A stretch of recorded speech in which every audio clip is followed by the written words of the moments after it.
क्या आपने किसी ऐसे 73 साल की फ्रीडम फाइटर के बारे में नाम सुना है जिसने 3 गोलियां खाने के बाद भी तिरंगे को झुकने नहीं दिया?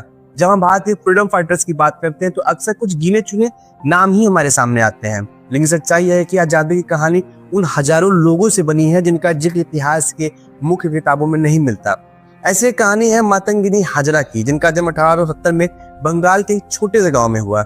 सीमित शिक्षा और कड़े सामाजिक बंधनों की वजह से मात्र 12 साल की उम्र में उनका विवाह कर दिया गया और आगे चलकर सिर्फ 18 साल की उम्र में वो विधवा हो गई। ब्रिटिश भारत में विधवा होना सिर्फ एक व्यक्तिगत दुख नहीं था, बल्कि लगभग समाज से अलग कर दिया जाना था। लेकिन मातंगिनी हाजरा ने हिम्मत नहीं हारी और खामोशी और डर की जिंदगी को स्वीकार नहीं किया। गांधी जी के विचारों से इतनी प्रभावित थी कि लोग उन्हें प्यार से बूढ़ी गांधी कहते थे। उन्होंने शराब की दुकानों के खिलाफ आंदोलन किए, विदेशी कपड़ों की होली जलाई और कई बार जेल भी गई।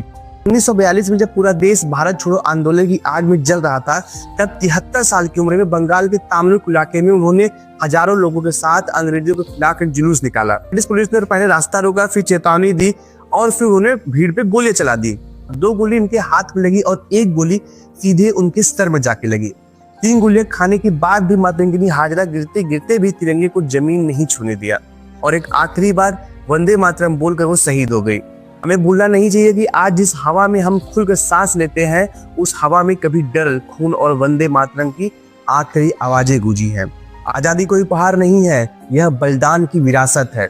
ऐसी महान वीरांगनाओं के साहस और बलिदान का हम सम्मान करते हैं। वीडियो पसंद आया तो लाइक करना ना भूलिएगा। जय हिंद।